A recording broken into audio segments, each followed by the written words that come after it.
Sin miedo a equivocarnos, se puede afirmar que las tablets más famosas del planeta son los iPads. Por eso se venden como pan caliente y Apple tiene disponibles en este momento varios modelos para cubrir un amplio abanico de precios. Si entramos a la web de España, vemos que lo que ellos califican como el iPad más asequible parte de los 429 euros en su versión de 64 GB de memoria interna. Eso sí, pasar de 64 GB a 256 supone aumentar el precio en 200 eurazos. Además, estamos hablando de que este iPad no tiene el chip más puntero de la compañía. Si queremos algo digamos que más actual y moderno, tenemos que irnos a por un iPad Air o un iPad Pro. El Air, en su versión de 64 GB, cuesta unos 770 euros y el iPad Pro parte de los 1049. Es decir, hablamos ya de precios importantes y eso sabiendo que si queremos más memoria interna hay que sacar la billetera a pasear. Por estos motivos os quiero hablar hoy de una tablet Android que ha lanzado al mercado la mítica compañía OnePlus. En este caso, la OnePlus Pad se puede adquirir entre 450 y 500 euros en su única versión que tenemos disponible de 8 GB de RAM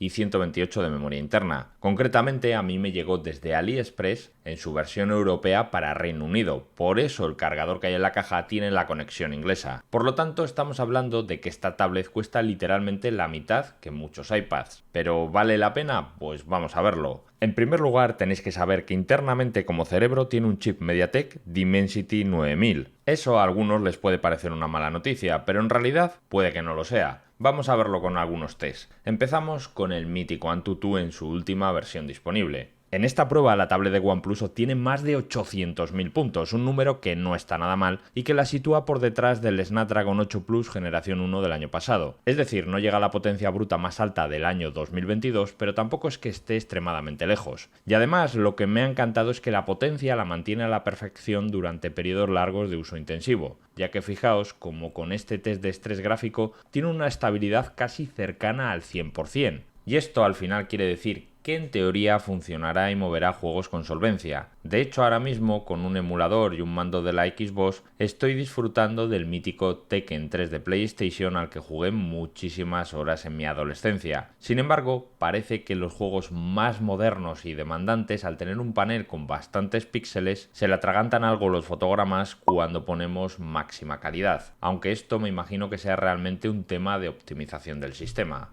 Por otro lado, fijaos que tenemos un pantallón de 11,6 pulgadas con una resolución de 2000 x 2800 píxeles, 144 Hz de tasa de refresco y un ratio de 7/5. Esto último quiere decir que no es tan panorámica como nuestros móviles, es una tablet más cuadrada, útil para programas de ofimática o navegar por la red, y no tan útil para ver contenido multimedia grabado en panorámico, porque perderemos un poco de pantalla arriba y abajo. Aunque eso sí, el panel, a pesar de no ser OLED, es LCD IPS con buenos colores y un buen ángulo de visión. Donde cojea más la pantalla es en el contraste, que no consigue lo mismo que un OLED, ya que los negros no se obtienen puros y los veremos un pelín grisáceos. Por otro lado, el brillo máximo que he medido con mi colorímetro es de unos 450 nits, un número significativamente más bajo que el de un móvil, pero es normal, en las tablets solemos tener valores más bajos porque no están diseñadas para ser usadas en exteriores a pleno sol. La tasa de refresco, como os he dicho, teóricamente puede alcanzar los 144 Hz, sin embargo esa cifra es casi una quimera, no la veo por las apps ni en los propios menús del sistema. Todo parece funcionar en 60 Hz. Por otro lado, en lo que se refiere a la reproducción de contenido multimedia, tenemos una pantalla que sobrepasa el Full HD, pero las plataformas como Netflix o Amazon se quedan en 1080 y el HDR parece que todavía no está certificado en ellas para que funcione. Fijaos cómo en Netflix nos indica que no está disponible en esta tablet. Aunque bueno, a decir verdad no es algo que me preocupe demasiado, ya que el HDR, las pantallas IPS como la de esta OnePlus Pad, tampoco es que sea una locura, no es la mejor tecnología para mostrarlo.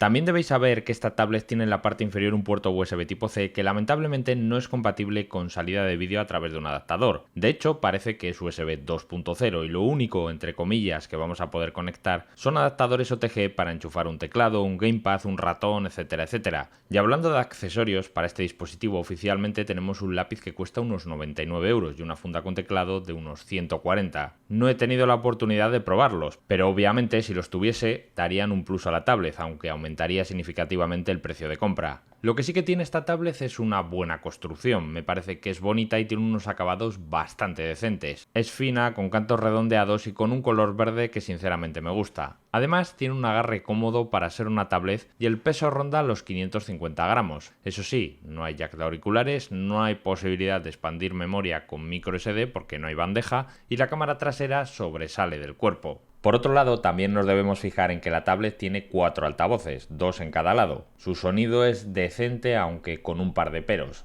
En primer lugar, a máximo volumen tiene potencia, pero se nota que el audio se satura ligeramente. Y en segundo lugar, en algunos momentos me gustaría que hubiese más presencia en los bajos. Aún así, para ser una tablet de 500 euros, cumple sobradamente. En cuanto a la batería, tenemos mucho espacio y la marca lo ha aprovechado para meter 9510 mAh, que es una cifra muy respetable para dar una autonomía muy buena. Puede superar las 10 horas de pantalla navegando por la red con Wi-Fi con un brillo medio. Al no tener posibilidad de usar una tarjeta SIM para el 4G o el 5G, nos ahorra algo de batería. Además, con el cargador de 67 vatios, la batería recarga rápido, 50% en 30 minutos y el 100% en unos 80. Nada mal, la verdad. En lo que se refiere a sistemas de seguridad biométricos, no hay lector de huellas dactilares y solo contamos con desbloqueo facial con la cámara frontal, que no es nada del otro mundo además. Y tampoco me ha parecido nada espectacular su software, ya que como os he ido adelantando, falta optimización. Es cierto que tenemos una versión de Android 13 limpia sin mucha morralla con la capa Oxygen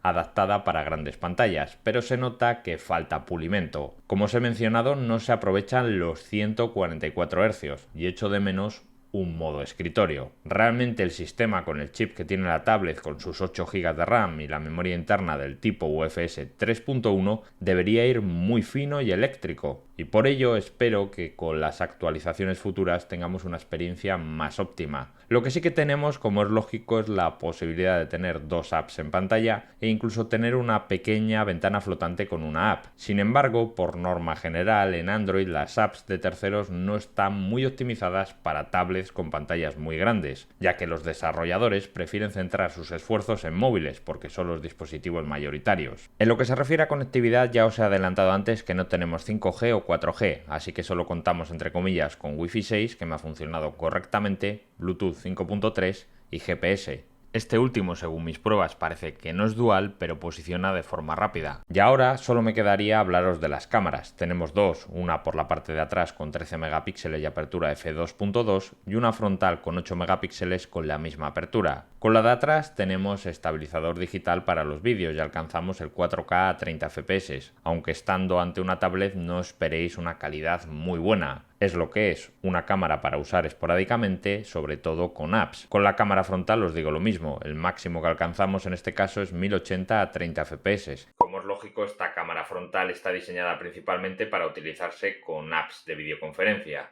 Y por cierto, ahora mismo estés escuchando mi voz y el vídeo grabado directamente con esta cámara y con los micros. Con todos estos datos que os he mostrado a lo largo del análisis, creo que está justificado que en el título ponga que es casi entre comillas como un iPad costando la mitad, ya que de primeras, leyendo las características, podríamos pensarlo, pero si escarbamos y bajamos al barro, está por detrás, especialmente en optimización y sistema. Esa batalla claramente la tiene perdida, al menos de momento. Además, actualmente he buscado si había gente desarrollando sistemas alternativos al oficial y parece que no hay comunidad. Es cierto que es muy nueva, pero no creo que veamos muchísimo movimiento en este aspecto de las ROMs. ¿Vosotros qué pensáis? Dejadme vuestra opinión en los comentarios porque me interesa muchísimo conocerla. Os voy a leer absolutamente todos. Nos vemos en el siguiente.